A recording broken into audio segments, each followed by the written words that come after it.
to another midweek teaching, and we're recording 3 videos in a row today, so hopefully we'll space them out for you, and as we go, we'll all enjoy these wonderful scriptures. Now, what if I told you that the resurrection happened in the first century and is actually documented in Matthew 27? That might be a little surprising to many folks, but I'm going to try to make that case. And again, as always, guys, I don't slam my fists, but I'm going to try to present the case, and I'm just hoping you'll give me an opportunity to see if I can't prove it. So, let's go to the scriptures. And here we are in Matthew 27. Very, very controversial, by the way, because it's, for lack of better words, it's a bit of a one-man out kind of a thing, where this is the only time where you see this resurrection, okay? And it's in 52, 53, okay? But we're going to grab a little context first, all right? So grabbing it at Matthew 27, verse 46, it says this. And about the 9th hour, Jesus cried with a loud voice, saying, Eli, Eli, lama sabachthani. That is to say, my God, why have you forsaken me? So Jesus is still alive on the cross here. Some of them that stood there, when they heard it, they said, this man calls for Elijah. And notice it's Elias, but it's actually Elijah there. It's the translation. And as we continue, it says, and straightway one of them ran and took a sponge and filled it with vinegar and put it on the reed and gave him to drink. The rest said, let us see whether Elijah will come to save him. Okay. Jesus, when he had cried, again with a loud voice, yielded up the ghost. All right, so here's where Jesus dies on the cross. Okay. Immediately when he dies on the cross, look what happens. It says, behold, the veil of the temple was rent in twain from the top to the bottom, and the earth did quake, and the rocks rent. Right? But here's where I'm going to suggest to you is what, and I'm not an English major, guys, but best as I can tell, I believe that this is a prolepsis. It's essentially a fast forward, okay? And I'm going to explain myself further. And why am I saying that it's not here at the cross? Well, because it says the following, and the graves were opened, and many bodies of the saints which slept arose and came out of the graves, but when? After his resurrection. Wait a minute. Jesus is still on the cross here. He just gave up the ghost in verse 50. Do you see what I'm saying? He hasn't even been taken down from the cross yet. He hasn't been buried. He rose again on the 3rd day. This would have had to have happened after the 3rd day. Why would the writer put it here? Well, I'm going to make a suggestion. It's what we call, I believe, and anyways, best as I could find, the word is prolepsis. It's a fast forward. Let me give you a suggestion. It's kind of like if I'm telling you a story about a young lady who grew up in some poverty and she was trying to get an education. She finally managed to get a little bit of an education, but hard time, trying to find a job. And she worked so hard, but she could barely make ends meet, but eventually this young lady ended up, when she was 52, she got became the CEO of Pepsi, but when she was younger, she struggled a lot. Do you see what I just did there? I told you the result, a fast forward real quick to say, but eventually she became this, right? And then I brought you back to where I was telling you how she struggled when she was a young lady. I'm going to suggest to you that this is what's going on here, all right? Please allow me to further prove my point. So the graves are open, many bodies of the saints which slept arose and came out of the grave after his resurrection. We don't know how much after, do we? No, we don't. But we do know it's after the resurrection because the first begotten of the dead is Jesus, and we'll look at those scriptures. And of course, these folks who resurrected went into the holy city and appeared unto many. It doesn't say it appeared unto everybody. Could have been everybody, but many, we're not really sure. We just know for sure there was a lot, right? But again, after his resurrection, okay? So we go to 54, it says, now when the centurion and they that were with him watching Jesus, what did they see? They saw the earthquake. Okay, that's here, right here in 51, right? And those things that were done, I'm going to suggest that's the rocks renting and the temple renting, okay? They feared greatly, saying, truly, this was the Son of God. Well, wait a minute. This is back at the cross, isn't it? Do you see what I'm saying? They couldn't have seen any of this because this is after his resurrection. And how do I further prove that? Well, follow it through. It says, and many women were there, beholding afar off, which followed Jesus from Galilee, ministering unto him, among which was Mary Magdalene, and Mary, the mother of James and Joseph, and mother of Zebedee's children. When the even was come, there came a rich man of Arimathea named Joseph, who also himself was Jesus' disciple, and he went to Pilate and begged for the body of Jesus. Okay, so wait a minute. So the body of Jesus is still on the cross here, folks. That's where it is, still on the cross.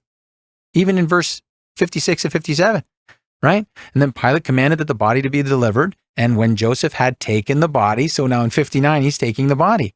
Do you see what's going on here? And he wrapped it and he cleaned it and laid it in his own tomb. Okay. So what am I suggesting to you? I'm suggesting to you that here, okay, is the cross. Then this is a fast forward. This is a fast forward to inform you what eventually happened in the first century. I believe this is a documentation of the first century resurrection. Might that be why so many people in the first century and after Christ and after the destruction of the temple were so passionate and so willing to even die for their faith, because they were the people who witnessed this resurrection occur. See, people really struggle with this, but I think it's because they're not recognizing that it's after his resurrection. Okay? Let me further prove my point. When was the Gospel of Matthew written? It says here, Gospel according to Matthew was composed in Greek probably sometime after 70 CE. So what am I suggesting to you? Well, I'm suggesting to you that the resurrection of the dead already happened in the first century, and that's a brief documentation in a fast forward or a prolepsis style of writing to let you know, by the way, that resurrection actually did happen and many people witnessed it. So anyways, back to the cross, right? And then this is when the centurion says, right? That's what it is. I'm going to suggest to you strongly. Now, I can't say for sure because it could have been a day after his resurrection, but wouldn't that have been documented anyways? I'm going to suggest to you it would have. And all through the epistles, no one else talks about it. So what talks about a resurrection happening right after Jesus died on the cross, right? Nothing on the epistles. So I'm suggesting the after is quite a bit later in the first century. And the person who wrote Matthew, the Gospel of Matthew, is documenting it for us and putting it in to that scripture as a fast forward. All right. So let's go back to this because I know I got a lot to prove here. Clearly, it's after his resurrection. No one's going to argue with that because that's exactly what it says. It's not at the cross. But to further confirm, who's the first begotten of the dead? Well, Colossians 1:18, for example, says he is the head of the body, the church. Who is the beginning? The firstborn from the dead, that in all things he might have the preeminence. So he's the firstborn from the dead. There's no question. So when going back to Matthew, you have to look at this and say, okay, well, if he gave up the ghost here, right, and it's talking about after his resurrection, then this couldn't have happened. Plus, he's the first begotten of the dead. So this had to happen after Jesus resurrected. So it's saying it, and the rest of the epistles confirm it. Let's go to 1 Corinthians 15:20. But now is Christ risen from the dead and become what? The first fruits of them that slept. He's the first fruits of them that slept. He's the firstborn of the dead. Therefore, this resurrection did not happen before Jesus resurrected. It's after his resurrection. So now the question is only one thing. How much after his resurrection? And I'm going to suggest to you that it was approximately 35 years later that this resurrection occurred. And since the Gospel of Matthew was written 70 AD slightly past, the person who wrote this would have witnessed it and would have known about it. Because again, Matthew 27 says that they went into the holy city and they appeared unto many. So people witnessed this. Okay, so I'm going to suggest to you it was put in here because people witnessed this resurrection. Now, I also wanted to show you this. Jesus said in John 5, verily, verily, I say unto you, the hour is coming, and now is.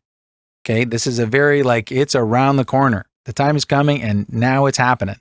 When the dead shall hear the voice of the Son of God, and they that hear shall live. Sound like a resurrection to you? And he said, it's now. It's happening. It's around the corner. That's what he was saying in the first century. So what is he talking about here? I'm going to suggest to you this resurrection was approximately 30 to 35 years after Jesus' resurrection. And that's what I call the fast forward, to let you know that it officially happened, that what Jesus said in John 5:25 occurred. And I believe it happened around 68 AD.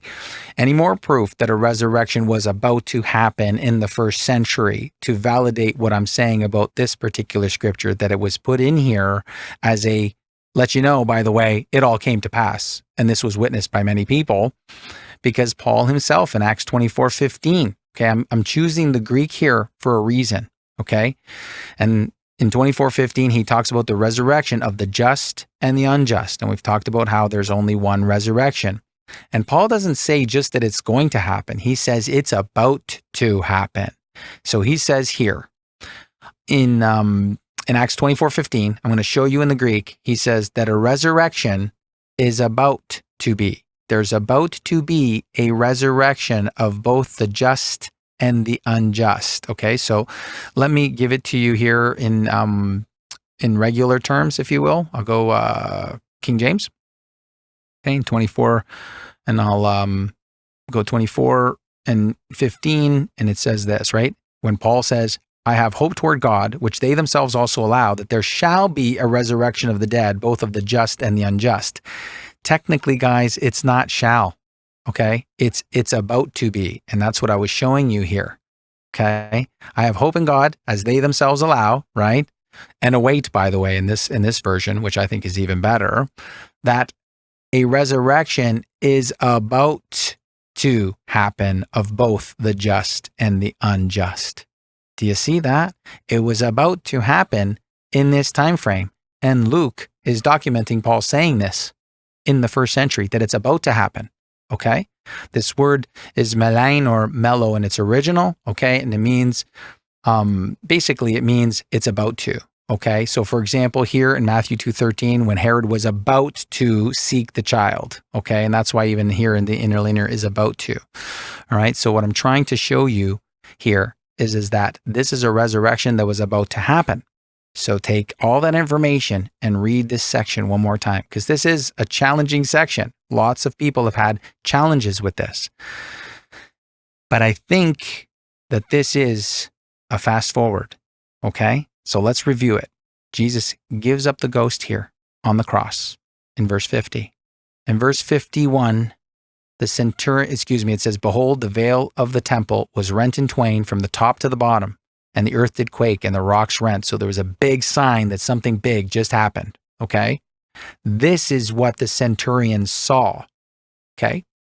But inserted is that fast forward. And by the way, I'm just letting you know that resurrection of the dead that Paul was talking about in Acts 24 and Jesus was talking about in John 5, yeah, that ended up happening. A lot of people witnessed it. Now, back to the cross. Do you see? See what he's doing here? I think that's what's going on, because he says the graves were open and many bodies of the saints which slept arose and came out of the graves after his resurrection. He's still on the cross here. Okay? So this is a fast forward. By the way, after his resurrection, let me paraphrase a little. By the way, after his resurrection, a lot of graves were open and they went into the holy city. This is around 68 AD. Can I say for sure? No, but it's for sure after his resurrection. Okay? And they appeared unto many. And there's your witnessing, which confirms why so many people would be willing to be torn apart that would help, right? If you knew of this, right?